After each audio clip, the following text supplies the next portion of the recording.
There's a silence that brings no peace, a void that steals your words, eroding your future. You mistake it for fatigue, but it's a program that traps you. Today, we'll expose this trap. Look, the philosopher preaches courage, but at home, he fears being a fraud. You do the same. Fortunately, Stoic philosophy offers the tools to master this silence. In a work meeting, you keep a brilliant idea to yourself, fearing judgment. At family dinner, you swallow a necessary truth to avoid an uncomfortable conflict. You call it peace, diplomacy, but it's just the sound of your future eroding. This silence isn't golden, it's rust. It spreads slowly, consuming your identity, until only a hollow shell remains, echoing others' opinions.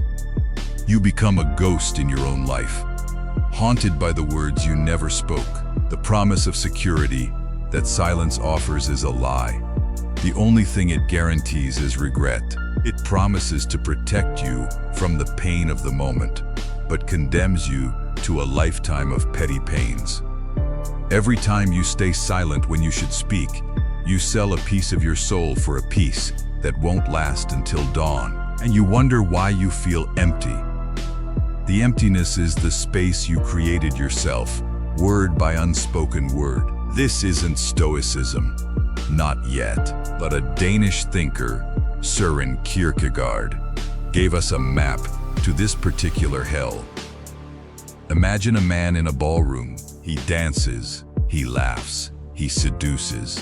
He's the center of attention, but inside, he's a spectator. Nothing truly touches him. He lives in what Kierkegaard called the aesthetic stage, a life of sensations and possibilities, but with no real commitment. His silence is a refusal to choose, to say, "This is who I am. This is what I stand for." He keeps all doors open, and because of that, he never truly enters any room. Reflect. You're in that ballroom right now. Your news feed is the ballroom. Every video, every post, every opinion you consume without acting, it's a dance. You collect information, inspiration, quotes from philosophers. You have the rhetoric of strength, but your actions are paralysis. You watch videos about discipline while your life falls apart from the lack of it. You learn about courage while you hide behind a screen. This is the silence that corrodes.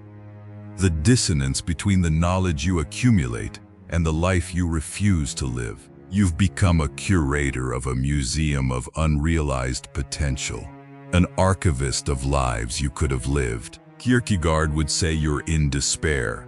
Not the despair of being sad, but the despair of not being yourself. And silence is the clearest symptom of this sickness of the soul. But how do you choose yourself when silence has already become your skin? Now, let's go to Rome. The Senate is in an uproar. Julius Caesar, the most powerful man in the world, proposes laws that concentrate power in his hands. Many senators disagree in whispers, in the dark corridors. They fear for Rome, but they fear more for themselves. They fall silent. But one man doesn't stay silent. Cato the Younger. He stands up, alone. He doesn't scream. He speaks. With the precision of a scalpel, he exposes tyranny disguised as progress. Caesar's guards drag him from the Senate. As he's led away, he doesn't stop speaking. His voice, even as it's silenced by force, echoes louder than the cowardly silence of all the others. The paradox is this: by staying silent to protect yourself, you lose all your power. By speaking the truth, even if it costs you everything, you become indestructible. Cato lost the political battle. He lost his life, eventually, but he never lost himself. His refusal to be silent in the face of tyranny made him an eternal symbol of integrity. The silent senators were forgotten. Their lands, their riches, their security bought with silence, all turned to dust. Cato remained. Mark this. The silence you use to avoid conflict is the weapon your opponents use to control you. You think you're being strategic, waiting for the right moment. But the right moment is a mirage in the desert of your inaction. Every time you swallow a truth, you teach the world your voice doesn't matter. You train the people around you to disrespect you. And the cruelest part? You start to believe it too. Your prison has no walls. It's made of your own silence. This is where Stoicism becomes the key, the steel tool that breaks the chains. And the voice that guides us isn't an emperor's, but a slave's. Epictetus. His leg was broken by his master on a cruel whim. As the bone snapped, he reportedly said calmly, "I told you you'd break it." Epictetus learned in the most brutal way the core lesson of Stoicism, the dichotomy of control. Your corrosive silence stems from a fundamental error. You stay silent because you're afraid of others' reactions, of being fired, of a breakup, of an argument, of rejection. But others' reactions, according to Epictetus, are completely beyond your control. It's like trying to control the weather. You can prepare for the rain, but you can't stop the storm. Your mistake is focusing on the storm, not on your preparation. What's in your power? Only your own actions, your own judgments, your own words, your honesty. Your silence doesn't protect you from others' reactions. It just ensures you face that reaction as a weaker, false version of yourself. You stay silent for fear of losing your job and end up trapped in a job you hate, becoming a mediocre employee everyone knows they can exploit. You stay silent to avoid losing a relationship and end up in a dead relationship where respect left a long time ago. You're trying to save the furniture while the whole house is on fire. The Stoic doesn't seek confrontation, he seeks truth. And if truth creates a confrontation, he faces it, because the alternative, living a lie, is a living death. Understand the mechanism. It's not a single event, it's a habit, built from 1,000 small moments of surrender. It starts with something small. You agree to go out with people you can't stand, just to avoid seeming antisocial. Your silence says, it's just for one night. Then, your boss presents a bad idea. Everyone in the room nods in agreement. You know it's going to fail. You've got the data that proves it, but you stay silent. Silence whispers, it's not worth the fight. Your partner says something that wounds your deepest values. A tasteless joke, a dismissive comment about something you love. You feel the sting, but you force a smile. Silence reassures, he didn't mean it. And it hurts. Understand, this paralysis isn't weakness in the usual sense. It's the accumulated weight of 1,000 small betrayals of yourself. Every silence adds a grain of sand to your backpack. At first, you don't even notice. But the years pass, and now, the backpack's so heavy you can barely stand. You feel exhausted, for no apparent reason. Exhaustion is the weight of unspoken words. You feel anxious. Anxiety is your true self screaming, muffled under layers of conformity.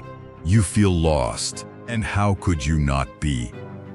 You abandoned your own inner compass so long ago, in exchange for a map drawn by other people. A map that leads nowhere you want to go. And here lies the final, cruelest paradox. You stay silent to keep the peace, but you create a civil war inside yourself. You stay silent to be accepted, and you become a stranger to yourself. You stay silent to avoid the pain of rejection, and you condemn yourself to the chronic pain of regret, which is infinitely worse. The pessimistic philosopher Arthur Schopenhauer would say your will to live, the driving force behind everything, is so frustrated, so denied, that it turns against itself. Your exhaustion, your apathy, your procrastination, these aren't character flaws. They're symptoms of a life at war with itself. The truth you refuse to speak doesn't disappear. It lodges in your body. It becomes tension in your shoulders, stomach pain, insomnia. It manifests as sarcasm, as cynicism, as a passive rage that leaks through the cracks of your calm facade. You become a ticking time bomb, and when it explodes for the wrong reasons, at the wrong times, at the wrong people. The small truth you refused to speak at the office turns into a road rage outburst. The honesty you denied your partner turns into a desperate search for validation from strangers. By trying to control the outcome through silence, you lose control over the only thing that matters, yourself. You're not avoiding suffering. You're just choosing the kind of suffering that will slowly destroy you instead of the kind that could set you free. So, what's the way out? The way out isn't a scream. It isn't an explosion. The way out is a choice. It's the Stoic concept of ascent. It's the moment you stop fighting reality and consciously decide how you'll respond to it. Your task isn't to change the world with a single speech. It's to speak the next truth, just the next one. It's not about confessing all your secrets or insulting your boss tomorrow morning. That's ego, not wisdom. It's about, at the next opportunity, however small, aligning your words with your perception. It's saying I don't agree instead of a silent nod. It's saying that hurt me instead of it was nothing. It's saying no when you mean no. Every small instance of spoken truth is an act of rebellion against your silence. It's a vote of confidence in yourself. It's you actively dismantling the prison you built. The fear won't disappear. The possibility of negative consequences is real. But now, you'll face them as yourself, not as the ghost you used to be. The Stoic question isn't, will this be easy? The question is this right? And deep in your silence, you already know the answer. Imagine that deafening void inside you again. That space that once terrified you, but now you don't fear it, you face it. It's not an enemy to be filled with noise. It's a field, a soil. And in the center of that silence, you plant a single seed, a word, a decision, a truth, spoken calmly, without anger, without expectation. It doesn't echo, it doesn't scream, it simply is. And in the barren soil of your silence, for the first time, something begins to grow.